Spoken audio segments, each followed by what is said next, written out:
15 फरवरी 2019 अचानक रॉ के spice satellite का रुख बदलकर पाकिस्तान के एक पहाड़ पर बने आतंकी कैंप की तरफ मुड़ जाता है। आसमान के साथ साथ जमीन पर भी कुछ हलचल दिखाई दे रही थी। पठानी कपड़े पहने, चेहरे पर गमछा बांधे रॉ के 2 एजेंट भी इस कैंप के आसपास घूम रहे थे। एजेंट इस कैंप को देखकर हैरान रह जाते हैं, क्योंकि एक मिलिट्री एकेडमी की तरफ बने इस कैंप में एक साथ लगभग 500 लोगों की ट्रेनिंग चलती थी। यहीं से अजमल कसाब जैसे आतंकी निकले थे और कुछ ही दिनों में यहाँ 300 नए आतंकी आने वाले थे। एजेंट तुरंत समझ जाते हैं भारत में होने वाले आतंकी हमलों की जड़ कहीं और नहीं, यही कैंप है। इसलिए वे जल्दी जल्दी कैंप की हर बारीकी अपने कैमरों में कैद कर लेते हैं। इसके बाद एजेंट वहां से निकल जाते हैं। जैसे ही ये सैटेलाइट इमेज और एजेंटों की जानकारी रॉ के हेडक्वार्टर पहुंचती है, वैसे ही 1971 के बाद भारत की सबसे बड़ी एयर स्ट्राइक की तैयारी शुरू हो जाती है। ये कोई साधारण एयर स्ट्राइक नहीं थी। हम उसी बालाकोट एयर स्ट्राइक की बात कर रहे हैं जिसने पाकिस्तान और वहां मौजूद जैश-ए-मोहम्मद के ठिकानों को रातों रात तबाह कर दिया था। और यह वीडियो बहुत ही दिलचस्प होने वाला है, इसीलिए बने रहिए।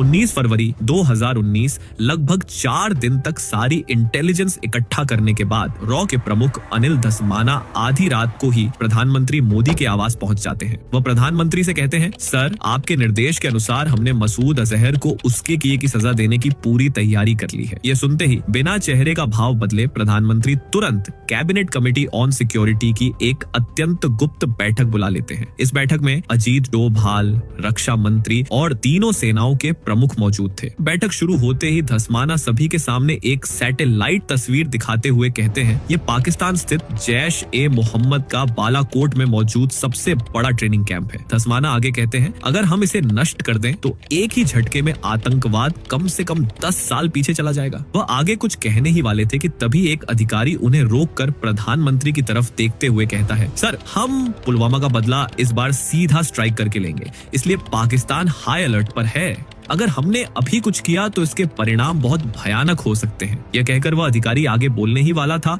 कि तभी डोभाल उसकी आंखों में आंखें डालकर कड़े स्वर में कहते हैं, आज अगर हम चुप रहे तो हमेशा की तरह कुछ दिनों बाद वे फिर हमारा खून बहाएंगे। इतना कहकर डोभाल प्रधानमंत्री की ओर देखते हुए सिर्फ एक ही वाक्य कहते हैं, हमें स्ट्राइक करनी होगी और पूरी ताकत से करनी होगी। डोभाल की बात सुनकर प्रधानमंत्री कुछ देर चुप रहते हैं, फिर कमरे में मौजूद हर व्यक्ति की ओर एक एक करके देखते हैं। थोड़ा सोचकर वह कहते हैं, डोभाल जी बिल्कुल सही कह रहे हैं, पाकिस्तान में बैठे उन आतंकियों को अब करारा जवाब देना होगा। ये सुनते ही धस्माना के चेहरे पर एक अलग सी मुस्कान आ जाती है। इसके बाद बैठक में मौजूद तीनों सेनाओं के प्रमुख सहित हर अधिकारी अपनी राय देने लगता है। काफी देर सबकी बात सुनने के बाद डोभाल कहते हैं, मुझे लगता है बालाकोट पर एयर स्ट्राइक का विकल्प सबसे प्रभावी रहेगा। ये सुनकर वायुसेना प्रमुख भी डोभाल की ओर देखते हुए सहमति में सिर हिलाते हैं। अब बैठक लगभग समाप्त होने वाली थी। प्रधानमंत्री अपनी कुर्सी से उठते हुए वायुसेना प्रमुख से कहते हैं, मैं आपके युद्ध कौशल से अच्छी तरह परिचित हूँ। मिशन कठिन होने वाला है, लेकिन किसी भी परिस्थिति में आपको 140 करोड़ भारतीयों का बदला लेना होगा। वायुसेना प्रमुख जवाब देते हैं, सर, उन आतंकियों के लिए हम इसी धरती पर नरक बना देंगे। बैठक खत्म होते ही भारतीय वायुसेना ऐसे गुप्त अभियान की तैयारी में जुट जाती है जिसके सामने उरी सर्जिकल स्ट्राइक भी केवल एक ट्रेलर लगे। पाकिस्तान में बैठे उन आतंकियों के दिल दहला देने वाली स्ट्राइक से पहले जल्दी ही पता चलता है आखिर जैश-ए-मोहम्मद ने ऐसा क्या किया था जिसके कारण आज उसके आतंकियों पर इतने बड़े एयर स्ट्राइक की योजना बनाई जा रही थी।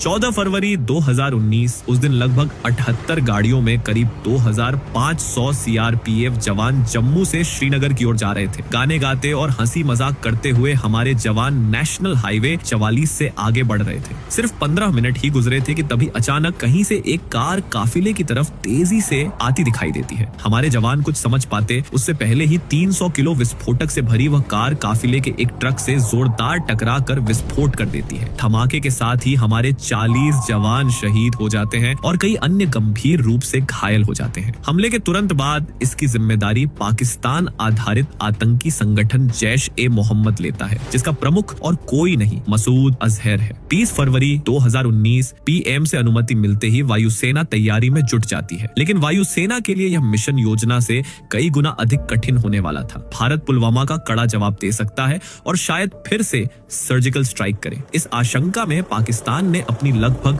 पूरी सेना सीमा पर तैनात कर दी थी। इसके अलावा रॉ से इनपुट मिला कि आईएसआई का पूरा नेटवर्क भारत भर में सक्रिय हो चुका है। इसी कारण स्ट्राइक की सफलता पूरी तरह सरप्राइज एलिमेंट पर निर्भर थी, यानी हमला कितना अचानक किया जा सकता है। इन बातों को ध्यान में रखते हुए शुरुआत में केवल स्ट्राइक करने वाले पायलटों को ही पूरी योजना बताई गई। सब कुछ सामान्य दिखाने के लिए 20 से 24 तारीख तक बेंगलुरु में होने वाला एयर शो भी जारी रखा गया। इधर पूरी दुनिया का ध्यान एयर शो पर था और उसी समय ग्वालियर एयर बेस पर आतंकियों को जड़ से खत्म करने की तैयारी तेजी से चल रही थी। पाकिस्तान को ग्वालियर बेस की बढ़ती गतिविधियों पर शक न हो, इसलिए वहां एक इंस्पेक्शन का बहाना बनाया गया। साथ ही कश्मीर में रोज फाइटर जेट उड़ाए जा रहे थे ताकि स्ट्राइक वाले दिन अचानक जेट मूवमेंट देखकर पाकिस्तान को संदेह न हो। आईएसआई के जासूस वायुसेना की अंदरूनी गतिविधियों पर भी नजर रख रहे थे और उनकी शंका जरा भी न बढ़े, इसलिए वायुसेना प्रमुख भी रोजमर्रा के काम सामान्य रूप से करते रहे। पहले वे एयर शो में शामिल होते, फिर अपने एक साथी अधिकारी की फेयरवेल पार्टी में जाते और इसी तरह रोज कई कार्यक्रमों में भाग लेते रहे। इधर वायुसेना ने पूरी स्ट्राइक योजना को गुप्त रखा था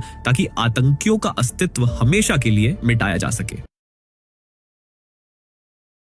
लेकिन वायुसेना को यह नहीं पता था कि स्ट्राइक के बाद एक ऐसा खतरा उनका इंतजार कर रहा है जो पूरे भारत को चिंता में डाल देगा। 26 फरवरी 2019 आधी रात को वायुसेना प्रमुख दिल्ली में अपने आवास लौटकर स्ट्राइक मॉनिटर करना शुरू करते हैं। उस दिन दिल्ली में बारिश हो रही थी और वायुसेना प्रमुख के मन में बस एक ही डर था, कहीं बालाकोट में बारिश तो नहीं हो रही, क्योंकि ऐसा होता तो सारी तैयारी बेकार हो जाती। लेकिन मानो प्रकृति भी आतंकियों को सजा दिलाना चाहती थी। 12 मिराज फाइटर जेट पाकिस्तान की रातों की नींद उड़ाने के लिए उड़ान भरते हैं। इनके पीछे 4 Su-30 और 2 सर्विलांस विमान भी उड़ान भरते हैं। लक्ष्य के पास पहुंचते ही वे एक साथ पाकिस्तानी हवाई क्षेत्र में प्रवेश कर जाते हैं और योजना के बिल्कुल विपरीत तुरंत पाकिस्तान एयरफोर्स सक्रिय हो जाती है और हमारी उड़ती वायुसेना के पीछे पाकिस्तानी विमान मौत का संदेश लेकर पीछा करने लगते हैं। इलाका भले ही पाकिस्तान का था, लेकिन उस दिन आसमान पर नियंत्रण भारतीय वायुसेना का ही था। तुरंत 2 सुखोई बालाकोट से कई किलोमीटर दूर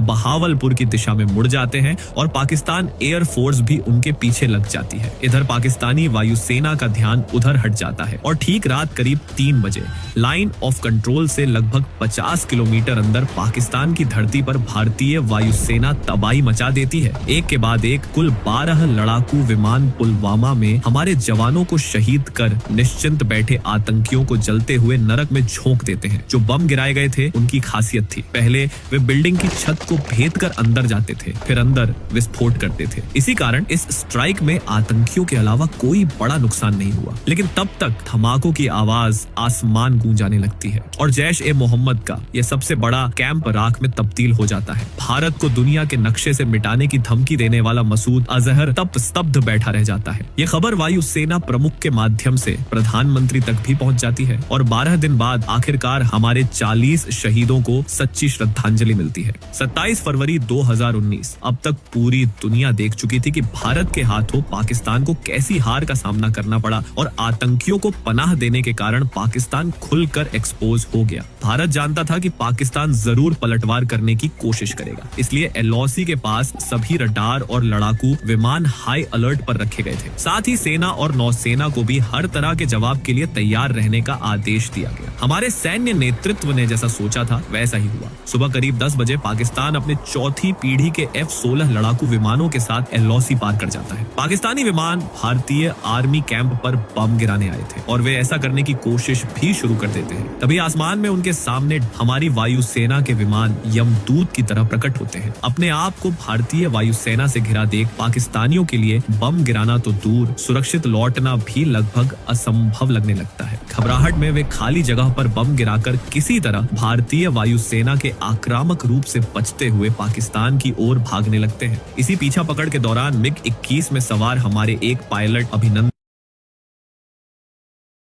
वर्तमान पाकिस्तान को ऐसी सीख देते हैं जिसके लिए वे आज तक शर्मिंदा हैं। पाकिस्तानी विमानों का पीछा करते करते देश की रक्षा में अभिनंदन लाइन ऑफ कंट्रोल पार कर जाते हैं। उधर अपने हवाई क्षेत्र में पहुंचकर पाकिस्तान फिर हिम्मत दिखाने की कोशिश करता है और अभिनंदन के जेट की ओर एक मिसाइल दाग देता है, लेकिन वह मिसाइल उनके पास पहुंचने से पहले ही अभिनंदन अपने लड़ाकू विमान से पाकिस्तान के F-16 की तरफ ऐसी मिसाइल दागते हैं कि एक ही वार में आधुनिक फाइटर जेट भारतीय पायलट के सामने घुटने टेक देता है। इसी बीच पाकिस्तानी मिसाइल भी अभिनंदन के जेट को लग जाती है और वे तुरंत इजेक्ट होकर बाहर निकल जाते हैं। कुछ देर बाद पैराशूट की मदद से जमीन पर उतरते ही वे खुद को लोगों की भीड़ से घिरा पाते हैं। दरअसल अभिनंदन कहीं और नहीं, पाकिस्तान की जमीन पर ही उतर चुके थे। भीड़ उनकी ओर बढ़ने लगती है और उनमें से एक चिल्लाता है, इसके बाजू पर भारतीय झंडा है, इस दुश्मन को मारो। ये सुनते ही भीड़ अभिनंदन पर टूट पड़ती है, लेकिन जरा भी न घबराते हुए हमारे देश के रक्षक भारत माता की जय का नारा लगाते हुए अपनी पिस्तौल से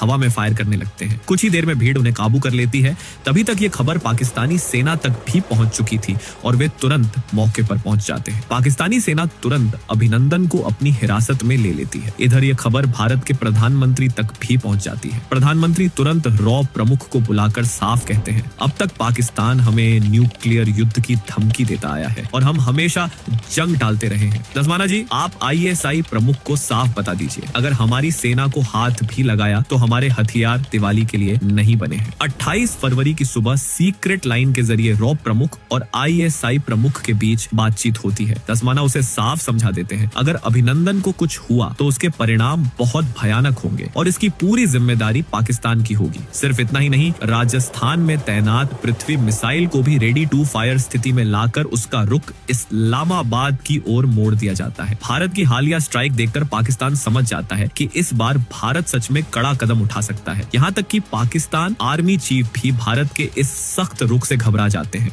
इसी के परिणाम स्वरूप 1 मार्च 2019 की शाम को वाघा बॉर्डर के रास्ते अभिनंदन को सुरक्षित भारत को सौंप दिया जाता है। दोस्तों, आतंकवाद सिर्फ गोली या बम से खत्म नहीं किया जा सकता। एक आतंकी मारा जाता है तो उसकी जगह दूसरा तैयार हो जाता है। इसलिए इस तरह की एयर स्ट्राइक आतंकवाद को पूरी तरह मिटाने के लिए नहीं, बल्कि एक कड़ा संदेश देने के लिए होती है। संदेश बहुत साफ है, अगर तुम हमारे 40 निर्दोष लोगों की हत्या करोगे तो जवाब सिर्फ सीमा पर नहीं, तुम्हारे घर के अंदर घुस कर दिया जाएगा। वीडियो अच्छा लगे तो जरूर लाइक करें और 2D एनिमेशन में अमेरिका के 9/11 हमले की भयावह घटना देखना चाहते हैं तो पास वाले वीडियो पर भी क्लिक करें। उस रात ने इतिहास को हिला दिया था। जय हिंद।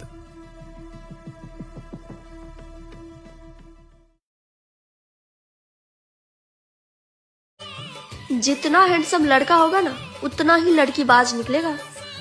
इसीलिए कलवा पटाओ, कलवा। मांग में तेरी तारे